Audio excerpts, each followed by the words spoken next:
Before I begin, I'd just like to make a quick statement regarding how I'll be producing and releasing my reviews. If you visit sites like Equestria Daily on a regular basis, then chances are you're aware that a Canadian television channel called Treehouse TV is airing 2 new episodes per weekend. And as of this last Sunday gone, they're now 2 episodes ahead of the American broadcast.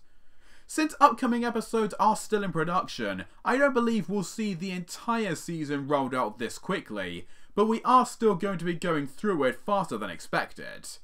For my reviews though, I have chosen to stick to a weekly release schedule that follows the American broadcast, so my thoughts on each episode will go up after they've aired on Discovery Family.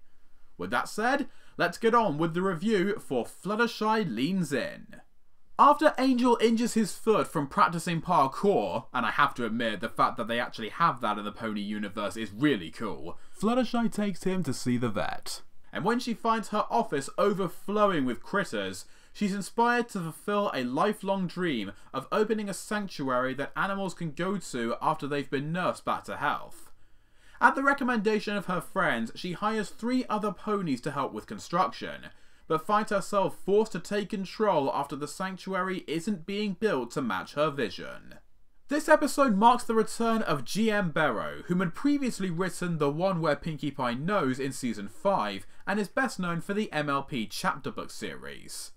The reason I always mention the writers at the start of my reviews, whether they've previously written for the show or not, is to provide some idea of what to expect based on their past work, as many of them have a writing style that's very distinct and individual to them.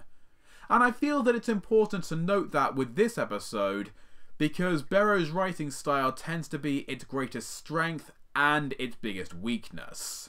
The best aspect of this episode is undoubtedly Fluttershy herself, as both we and the main 6 are left in pure amazement at how much she has grown over the years. She's no longer afraid to be bold and stand up for her dreams and how she wants them to be realised. And when her vision is being compromised and altered by some experts who think they know better, she's not prepared to take it and isn't afraid to let it show. A giraffe can't fit through this door. With these curtains blocking the light, how are the birds gonna sing in the sunshine?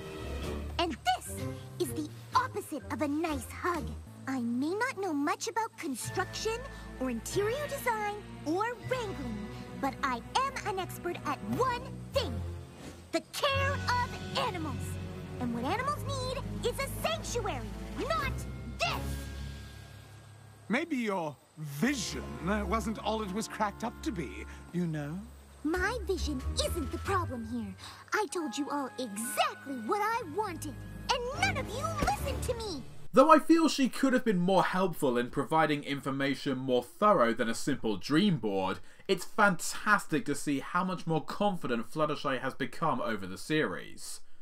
Besides that, however, the episode doesn't really offer much else that leaves a lasting impact.